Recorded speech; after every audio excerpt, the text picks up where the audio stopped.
What's going on, creators? Yeah, I just want to get on here and bring everybody back to now. Appreciate y'all being here and vibing with me for a bit.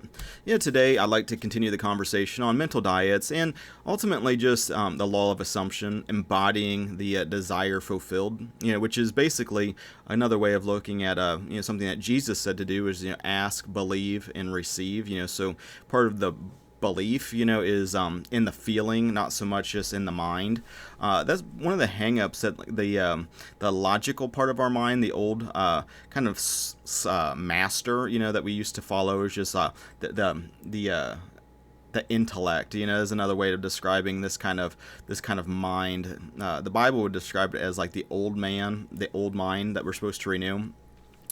But in practice, you can label it whatever you want. Once you become more and more present and more still, you're able to be more in the observer kind of space where you observe the thought, you observe the emotion, especially when you're experiencing fear, which is basically what the old state of being was used to. I mean, that was constantly just in a state of fear, because the fundamental error of this mind is the thought that you're a brain in a body that's separate from God and separate from others and separate from your surroundings. But the more that you become aware of the connectedness of all things, how everything that we do is being mirrored externally in our life, these inner beliefs, these inner conversations, these inner assumptions.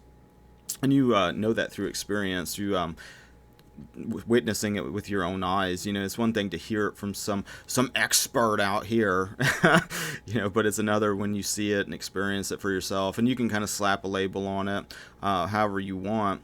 We're kind of describing the same thing: this oneness, this connectedness, this kind of mirror aspect of creation, where it doesn't seem to matter. It's very impersonal. Whether you want to be scarce or abundant, it doesn't really matter. God will allow you to do either. It's like I just got done listening to a good audiobook again. This is I listen to it every once in a while. This The Impersonal Life by Joseph Benner. It's on YouTube. It's an audiobook. I think a couple of different people narrate that audiobook, but the one I like is Giving Voice to the Wisdom of the Ages, that channel. I can put a link in the description.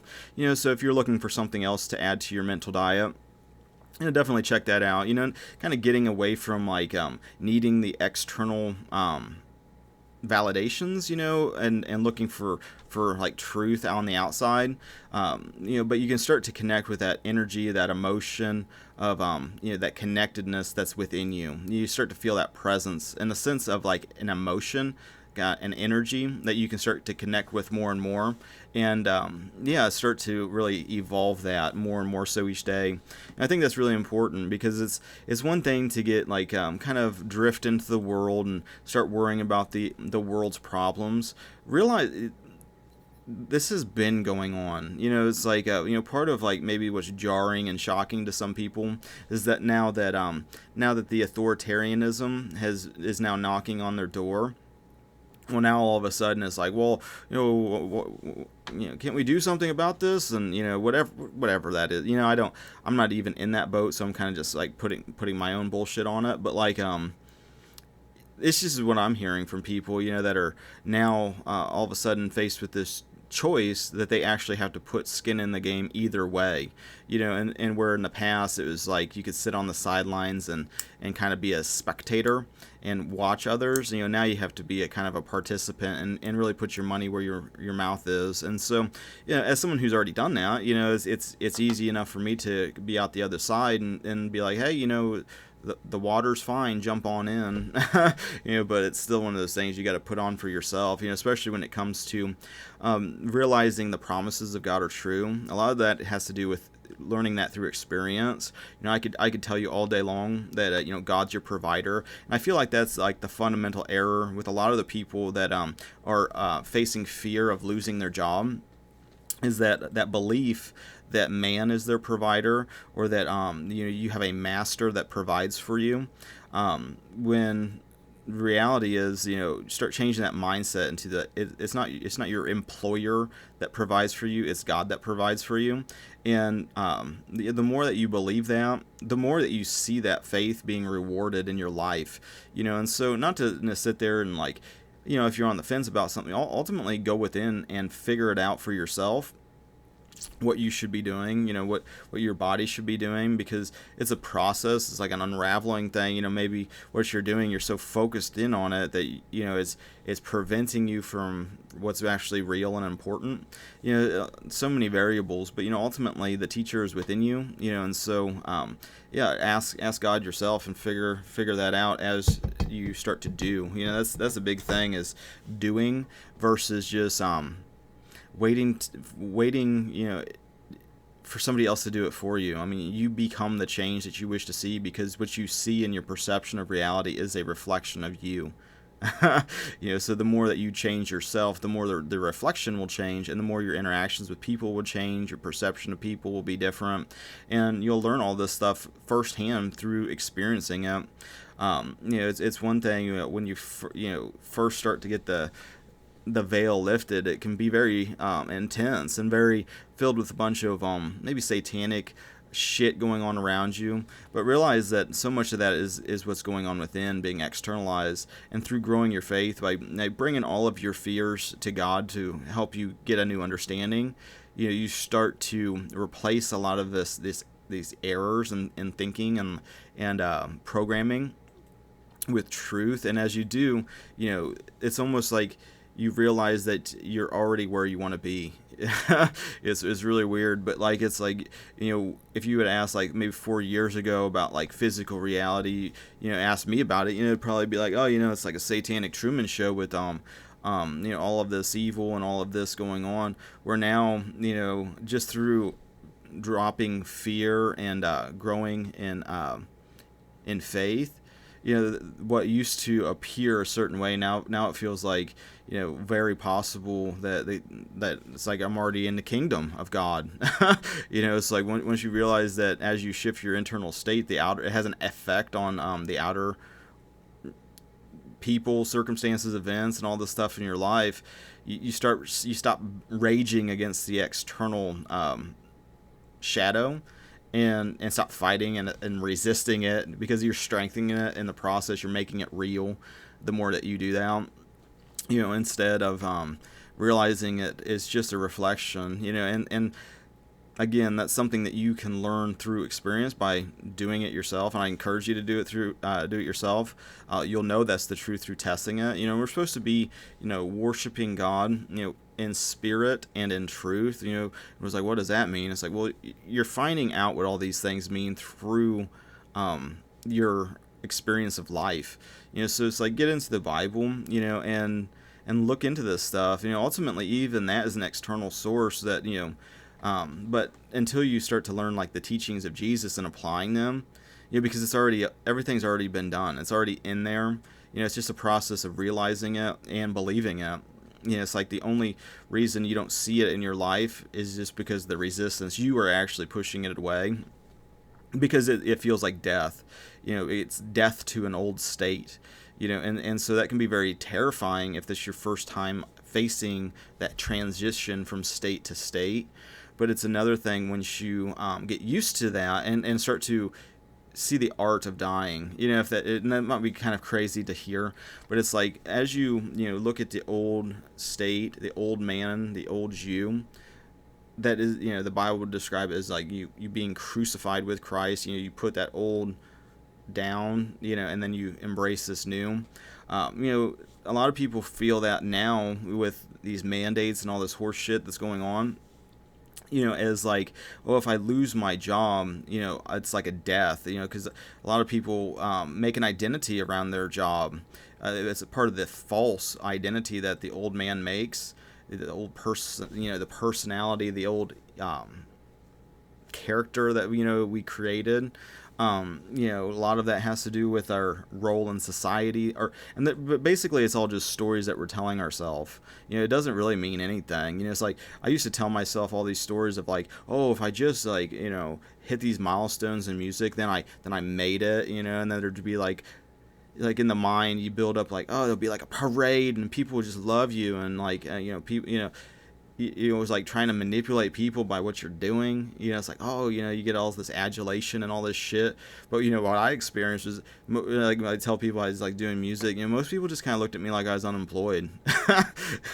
And so it's like, I had like the opposite. I even had like getting called out on all this shit. It was just, crazy. It was the exact opposite of what I thought would happen, which is counterintuitive and typical in creation, it seems like, but like, you start to make these identities around these stories that you're telling yourself around, each level I'm gonna hit this milestone, then the story comes in that you tell yourself, or once I get the money, then I get the women, then I get the power. It's like Scarface, or it's like, once I get the money, then you get the power, then you get the women, or whatever order that Scarface quote is.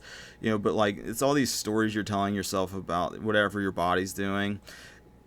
A lot of that stuff is just stories, and a lot of it you can tell yourself new stories like right now, and it's just as it's the same, but the only thing is different is like the resistance, where it's like, no, I'm used to not feeling worthy, so if you tell me anything about how I'm actually worthy, I'm going to lash out and attack you. Kind of the defense mechanism of the old mind is just to lash out and try to destroy it, because it feels threatened, because it's part of your old persona, your old identity, that is actually not even really what your identity is. So we're like finding out what our identity is through the doing, through practice, through being still, and through creating it yourself, with God. Ultimately, this is a thing. It's like you can't be separate from God, because God's within you and you're connected. You're part of God's consciousness, and what God created can't be destroyed. It's like God created you, and so but the problem is in who you think you are. It's like, a lot of people in the old mind think that they're an evolved monkey. That lives on a floating ball that came from nothing, that exploded into something. And so it's all part of these narratives and these stories that we tell ourselves, that's all centered around identity on some level. And part of like, dying to these old states is not going back to them, leaving that, not sitting there having to destroy the old state, or anything. You're just like, well, that's what it was. It's just, I was in a state of fear. I was in a state that, it was a flavor of fear, which would be anger, depression, shame, guilt, based on, someone telling you that you were guilty, that you were somehow evil, or some sinner, and like, oh, that's triggering. Don't call me that. This and that. It's like, well, if someone calls you a sinner and now you're offended, it's because you've made that part of your identity, because that's not who you are either. You're innocent. You're not guilty. You're saved. You're one of God's, perfections. These are all labels. I mean, it's like, you see what I'm saying? It's like, no, someone called you a sinner, and now I'm like, feel guilty and shameful. That's because you made that, like, you were against God part of your identity, when you're actually not against God. I mean, you're God created you, and God loves you exactly who you are right now. As part of this process that's unfolding, and and to be at peace right now. Realize that God's already blessed you. God loves you. It's already happened. It's like God's given you everything, but God won't force it on you. If you have these walls of resistance that you keep pushing it away, if like, God says that you're a masterpiece, and you go, well, no, I'm a sinner. I'm not worthy. I'm guilty. I'm this. I'm that. Watch what you're saying. I am to. Because you're basically breathing life into that state in yourself. And so part of like moving from, a state of being guilty, shameful, a sinner, all those characteristics of the old man, look at that as all that's been crucified with Christ. You're new, and those attributes, those states, those characteristics is not who you are anymore, and you're not going to make that part of your identity anymore. And so part of your new identity is wrapped around with what God says about you, and what God says is true. It's like, you're not fear, so that you start to realize, okay, well, if I'm not fear, what am I? You discover all this through kind of being still and asking, God to help you. Is you don't have to do it alone. That's one of the big things that's different from the old mind versus the new. Is like the old, oh, I have to get to the bottom of it. I have to research. I got to move shit around. I got to find it out through force and my own will, and start to depend on that it's God's will, and God's will is unfolding perfectly in your life. I mean, you can't disobey it.